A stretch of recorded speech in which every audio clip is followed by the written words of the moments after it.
ازاي جبت عربيه وانا عندي 23 سنه من فلوسي؟ وانا في اخر سنه كليه قررت ان انا عايزه اجيب عربيه، وكنت كل لما اقول لحد الموضوع ده يا اما يبص لي ويبتسم لي ابتسامه بلهاء كده اللي هو انت لسه بقى تتخرجي ولسه هتشوفي الدنيا ولسه بس شايفه الدنيا حلوه وبامبي ومش هتعملي اي حاجه، او حد تاني بيقعد يقول لي انت استحاله، وفي ناس عاشت وماتت وكان نفسها تجيب عربيات وما جابتش والدنيا صعبه وعمرك ما هتعملي كده، وركزي يا بنتي شوفي لك جوازه ولا اي حاجه وعيشي بقى زي ما اي حد بيعيش، والكلام اللي اخره بيخليني امسك الموبايل واقعد اتفرج على صور العربيات مش اكتر من كده. بس بما اني انا شخصيه عنيده قررت ان انا هجيب عربيه، وعلى فكره ده ما كانش غرضه خالص، لا منظره ولا ان انا عايزه ابقى جبت عربيه وخلاص ولا اي كلام ده.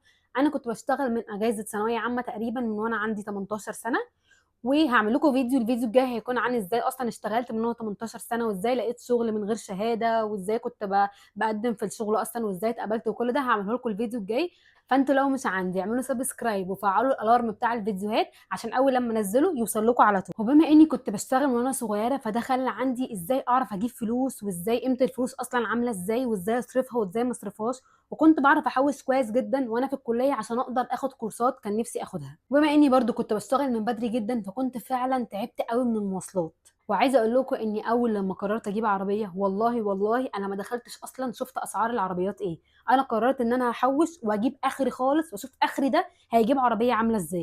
طيب يا دينا كنت بتحوشي ازاي بقى؟ بص بقى، والله انا كنت بحرم نفسي من حاجات يمكن اول مره اقولها هنا، ويمكن كل الناس القريبه مني ما كانتش تعرف الموضوع ده. انا كنت ممكن اقعد يوم كامل والله العظيم ما اكلش غير بقى اللي هو ايه، اللي هو لو كلت حاجه قبل الشغل او لو كلت حاجه واخداها معايا من البيت، ممكن اقعد طول اليوم مثلا على موزه او تفاحه او اي حاجه صغيره واخداها من البيت عشان اوفر ثمن الحاجه اللي انا هشتريها، او عشان اوفر ثمن الوجبه اللي انا هاكلها. على العلم ان انا كليتي كانت عملي جدا، يعني طول النهار انا كنت بشتغل وبجري وبتنطط وعندي سباحه وجمباز، انا كنت كليه تربيه رياضيه فكانت كل الكليه عملي، وكنت ممكن ما ابقاش واكله طول النهار وده غلط جدا جدا، بس عشان انا كان في حاجه انا عايزه اعملها. المواصلات لو كنت مثلا بركب 3 مواصلات في اليوم فكنت ممكن اشوف اصغر مسافه ايه واركب مواصلتين بس وامشي المواصله الثالثه دي عشان اوفر ثمن المواصلات. صحابي لو كانوا بيجيبوا غدا في الشغل او مثلا قهوه او هيطلبوا اكل او اي حاجه والله العظيم ما كنت بطلب معاهم.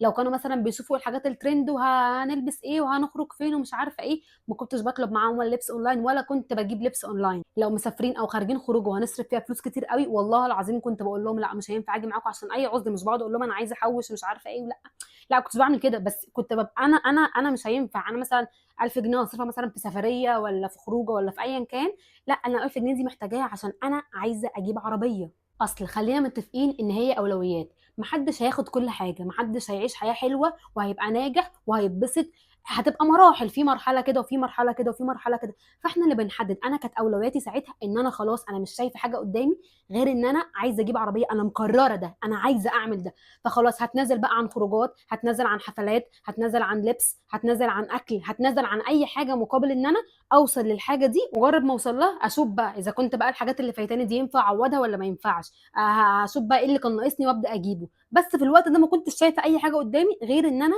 عايزه عربيه. طبعا في وسط كل ده كان بيحصل لي ظروف وبصرف فلوس، كنت بتعب وبصرف فلوس، وكنت ببقى عايزه اخد حاجه معينه مثلا كورس او حاجه ليها علاقه بالشغل فكنت بصرف فلوس، كان بيحصل لي زي اي حد في الدنيا، وكنت معتمده كليا على نفسي ما كنتش باخد جنيه من البيت.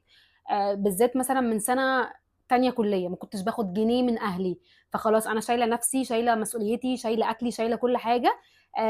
حياتي مع نفسي ما حدش يعرف عني حاجه، حتى في البيت ما كانش يعرفوا انا معايا كام ولا بعمل ايه ولا فين، عارفين ان دي انا شغاله مثلا كذا بتعمل كذا في الكليه الصبح، بعد الكليه بتروح الشغل وبترجع وخلاص على كده. جزء بقى كان بيساعدني جدا جدا جدا ان انا اكمل رغم كل الدروبس اللي بتحصل في حياتي، او رغم كل الحاجات الصعبه اللي انا بقابلها في حياتي، بجد كان بيشجعني قوي ان انا كنت دايما لما احس ان الموضوع بعيد او ان انا مش قادره احوش او صرفت مثلا جزء مثلا كبير فانا كنت محتاجاه جدا، وكنت قربت اوصل مثلا لرقم بالك عشان آه، ابدا بقى اتحرك اشوف اصلا اسعار العربيات ايه. كنت بعمل ايه؟ كنت اول لما احس ان انا داون كده خالص كنت بروح اجيب حاجه للعربيه اللي هي اصلا مجهوله الهويه، اللي هو انا اصلا مش عارفه العربيه لونها ايه اصلا، بس كنت بروح اجيب لها حاجه، مره اجيب لها ميداليه، مره اجيب لها حاجه بتتعلق في المرايه، مره اجيب لها اللي هي الميداليه بتاعت المفاتيح، مره اجيب لها المخدات اللي بتتحط في الظهر دي، حاجه تتحط على التابلو، ستاند تليفون، كنت باقعد اجيب حاجات اصلا مش عارفه هتنفع للعربيه ولا لا، بس كنت باقعد اجيب حاجات صغيره اللي هو تحفزني، الحاجه دي هاحطها في العربيه، الحاجه دي هيبقى شكلها حلو، الحاجه دي انا نفسي فيها. ما كنتش شايفه حاجه تاني قدامي، لحد لما وصلت قبل رقم بالك كده بشويه، وقلت ايه ثانيه واحده، هو انا عايزه اجيب عربيه وانا ما بعرفش اسوق؟ هنا قررت ان انا هتعلم السواقه، ودي كانت نقطه فاصله في حياتي. كلمت اكاديميه سواقه، كلمت بنت انا عايزه بنت تمرني. فالبنت اول سؤال سالته لي بديهيا جدا، انت عايزه تتعلمي على عربيه مانيوال ولا اوتوماتيك؟ وللاسف ساعتها انا ما كنتش عارفه يعني ايه مانيوال او يعني ايه اوتوماتيك، او كنت عارفه بس ما كنتش عارفه ايه الفرق ما بينهم. فسؤال بديهي جدا قلت لها هو ايه الفرق؟ قالت لي لا دي حاجه ودي حاجه على حسب العربيه بتاعتك، انت عربيتك ايه؟ قلت لها لا انا لسه ما جبتش عربيه. قالت لي طب هتجيبي عربيه ايه؟ قلت لها لا لسه مش محدده. قالت لي طيب هو المانيوال المفروض بيبقى اصعب شويه من الاوتوماتيك، بس لو انت عرفتي تسوقي المانيوال هتعرفي تسوقي الاوتوماتيك، لكن لو عرفتي تسوقي الاوتوماتيك الاول هيبقى صعب عليكي المانيوال. فقلت لها لا خلاص تمام انا عايزه اسوق المانيوال. قفلت معاها ودخلت بقى اشوف ايه القصه دي على النت، وهنا بدات اشوف اسعار العربيات. كان فاضل لي حوالي 10000 جنيه مثلا على الرقم اللي انا عايزه اجيب بيه عربيه، وكانت عربيه صغيره جدا تقريبا من اقل فئات العربيات. اول حاجه عرفتها ان العربيات المانيوال بتبقى ارخص بكتير من العربيات الاوتوماتيك. فقلت خلاص هو ده التارجت بتاعي، انا هجيب عربيه مانيوال، ومش عشان اي حاجه، عشان الفلوس اللي كانت معايا ما كانتش هتجيب عربيه اوتوماتيك، مش عشان انا عايزه حاجه صعبه، لا انا ما كنتش معايا فلوس ساعتها اجيب عربيه اوتوماتيك، فقررت ان انا هجيب عربيه مانيوال، ما عنديش مشكله وانا هتعلم سواقه المانيوال. بعد كده بقى دخلت على النت وبدات اشوف بقى العربيات بكام، وانا فاضل لي قد ايه ومش فاضل لي قد ايه، وهجيب بقى، بدات اعرف في الانواع، انواع العربيات ايه ومش عارفه ايه، وكل ده مع نفسي. ما قلتش لواحده صاحبتي، صحابي كانوا عارفين انا عايزه اجيب عربيه لكن ما كانوش عارفين انا بخطط لايه يعني، ولا صحابي ولا اهلي على فكره، ما كانش في حد يعرف غير انا، دينا بس اللي كانت عارفه. وجه ميعاد اول سيشن سواقه، والله يا جماعه والله انا عايزه اقول لكم ان انا اتعلمت مثلا 70% من السواقه المانيوال في حصه، في سيشن، في مره واحده. انا كنت حاجزه 5 سيشن هم دول بتوع تعليم السواقه. انا ساعتها اتعلمت السواقه في 4 سيشن، وكلموني انت فاضل لك سيشن، قلت لهم انا حاسه ان انا تمام فخلاص. انا اتعلمت السواقه، اتعلمت الريفرس، الرجوع والمشي بالعربيه، والفتيس والدبرياج والفرامل والبنزين وكل حاجه في العربيه، واتعلمت الركنه في العربيه في اول سيشن. عشان انا كنت عايزه، انا الموضوع في دماغي، انا كنت عايزه والله العظيم. البنت بقت تقول لي انا اول مره اعلم بنت كل الحاجات دي في نفس السيشن، والصراحه يعني الشهاده لله البنت كانت شاطره قوي. انا كنت عايزه، انا حطوا نفسكم في الحاجه، حطوا نفسكم، انا كنت عايزه اتعلم. فخلاص انا هتلاقوا التعليم اسهل، هتلاقوا ان انتوا حاجه انتوا عايزين تتعلموها، فخلاص انا عارفه القط دي وعارفه القط دي وعارفه القط دي وعارفه اسوق في نفس الوقت، اتحكم في الفتيس في نفس الوقت، ابقى بدوس على الدبرياج وانا بدوس بنزين، طب اوقف ازاي، طب ارجع ازاي، طب ارجع يمين ولا شمال، طب هخبط حد، طب ماشيه في زحمه، طب ماشيه على الدائري. عايزه اتعلم فخلاص اتعلمت. وفضل محدش عارف ان انا اتعلمت السواقه لحد ما خلصت ال4 سيشن بتوعي. خلصت ال4 سيشن، كلمت مامتي، كلمت اهلي، انا اتعلمت السواقه، وبعت لهم فيديو وانا بسوق. طبعا كله انبهر بقى، وايه ده وازاي ومش ازاي وامتى وفين ومش عارفه ايه. روحت قلت لهم انا عايزه اجيب عربيه. طب احنا لا، طب احنا معناش دلوقتي، طب الظروف مش الظروف. قلت لهم انا معايا الفلوس، انا عايزه اجيب عربيه. كانش حد يعرف انا محوشه كام ولا معايا كام، ولا بدور على عربيه نوعها ايه، وانا ما كنتش عارفه اصلا بدور على عربيه نوعها ايه. بدات بقى ندور بقى، اهلي بداوا يدوروا معايا وعايزين عربيه ايه، طب دي احسن، لا طب دي الماني، طب دي صيني، طب مش عارفه ايه. بدانا ندور على العربيات، ولحد ما استقرينا على نوع عربيه معينه بدات ادور فيه. والموضوع خد وقت، انا ما وصلتش عربيه الصبح نزلت جبتها، لا خد وقت شويه، لان الموضوع بالذات لو انتم مش فاهمين الموضوع بياخد وقت معاكم شويه ان انتوا تدوروا على نوع عربيه معين. عايزه اقول لكم حاجه، ان موضوع السواقه ده من امتع الحاجات اللي عملتها في حياتي يعني. انا ما انساش شكلي ابدا، وانا مبسوطه جدا، كانت بجد من احلى الحاجات اللي عملتها في حياتي. انا اتعلمت سواقه، فكره ان انت سايقه عربيه لوحدك وبتعرفي تسوقي، عارفه تتحكمي، عارفه تمشي يمين وعارفه تمشي شمال، دي حاجه حلوه قوي.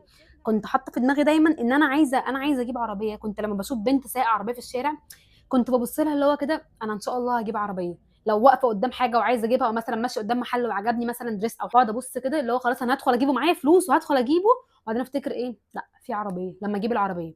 كل حاجه كنت مأجلاها لما اجيب العربيه هعملها، لما اجيب العربيه هعملها. لما ما كنتش شايفه، انا مش شايفه حاجه، بتبقوا مش شايفين حاجه قدامكم غير ان انا عايزه اجيب عربيه. خلاص عينيكم مش شايفه، دماغكم مش قادره تستوعب حاجه تاني غير اللي انتوا عايزينه ده. حد لما جه يوم 28/9/2022 ورحت اجيب العربيه، والله لو اوصف لكم السعاده اللي هتحسوها وانتوا بتجيبوا حاجه كبيره من فلوسكم، مش مهما اتكلمت مش هتحسوا بالسعاده والفخر، وان انتوا داخلين على بيتكم كده او على مامتكم او على ايا كان حد بتحبوه وانتوا جايبين حاجه كبيره ماسكينها كده في ايديكم، او انتوا سايقينها، او حد بتحبوه راكب جنبكم، او تحسوا كده بسعاده كده، ان انتوا مش عارفه اوصفها لكم، بس هي حاجه حلوه جدا جدا فوق ما تتخيلوا حلوه ازاي.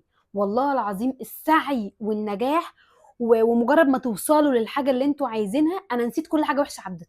خلاص مجرد ما وصلت للي انا عايزاه، نسيت الطريق كان وحش قد ايه، نسيت انا اتحرمت من حاجات قد ايه، نسيت المعاناه اللي عانيتها كانت عامله ازاي، عدم حرماني من الاكل كان عامل ازاي، نسيت الطرق اللي كنت بمشيها علشان اوفر ثمن المواصلات كانت عامله ازاي.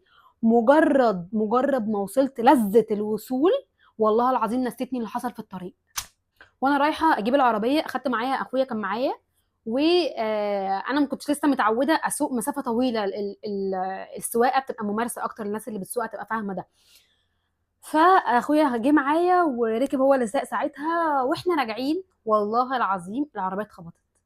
انا لسه ما سوقتش العربيه، والله العظيم انا مش قادره اوصف لكم انا عملت ايه. وانا نزلت، انا بنت نزلت اتخانقت مع الراجل، وكان سواق نقل هو اللي كان غلطان، لان هو كان خابطنا من ورا.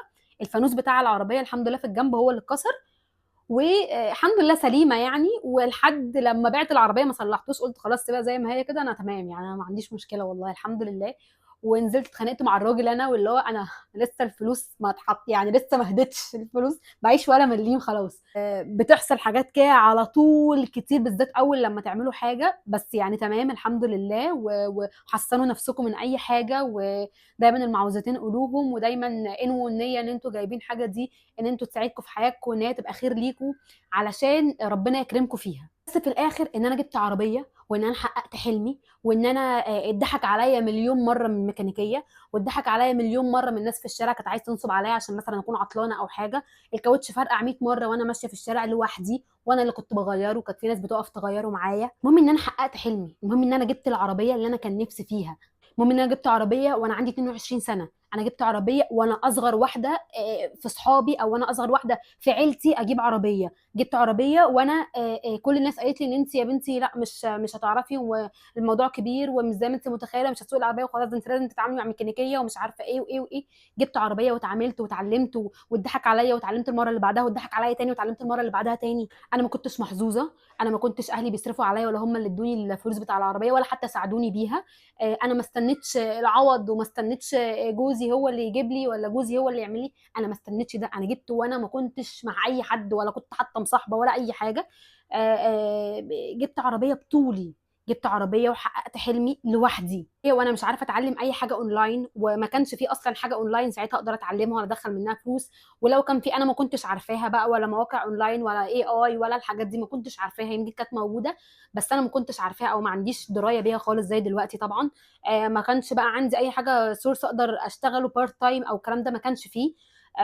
كنت بشتغل شغل عادي جدا، بشتغل مدربه في جيم، بحوش رقم، الرقم ده قدرت اجيب بيه حاجه انا عايزاها. ما تحطوش اعذار، ما تستنوش حد يحقق لكم احلامكم، ما تستندوش على حد عشان مش كل الناس ينفع تبقى سند، ما تستصغروش الخطوات. انا بقول لكم كنت بحرم نفسي من كوبايه قهوه بجيبها مع صحابي، لو كنت جبت كوبايه قهوه دي كل يوم انا يمكن ما كنتش عارفه اجيب عربيه. حوشت كوبايه قهوه على تمن تي شيرت، على تمن دريس، على تمن هيلز، على تمن بيرفيوم، على تمن الحاجات الصغيره اللي احنا بنشوفها صغيره في يومنا دي، لما نيجي نحسبها هنلاقيها بالك فلوس، ممكن شهر على شهر على سنه نوصل لحاجه احنا عايزينها. ما تستصغروش ابدا الخطوات بتاعتكم، وما تتكلموش مع حد انتوا متاكدين ان هو هيقلل من احلامكم، او هيقلل من اللي انتوا عايزينه، او هيشوف ان انتوا صغيرين قوي على الخطوه الكبيره اللي انتوا بتتكلموا عليها. يا رب تكونوا استفدتوا، ويا رب اكون قدرت اضيف لواحد بس ان انا اقول له ان حلمك قريب، بس انت محتاج تسعى اكتر، او ان انتوا محتاجين تضغطوا على نفسكم اكتر وتتنازلوا عن شويه حاجات في حياتكم هتقدروا تعوضوها بعد كده. الاختيار بتاعكم، وانتوا اللي مسؤولين عن تحقيق احلامكم مش اي حد تاني. ربنا يكرمكم يا رب، وتحققوا كل اللي انتوا بتحلموا بيه ونفسكم فيه، وتجيبوا احلى عربيه في الدنيا، مش عربيه صغيره كمان زي اللي انا جبتها. واستنوني كل يوم اثنين وخميس الساعه 7 بالليل من نص الدنيا الحلوه.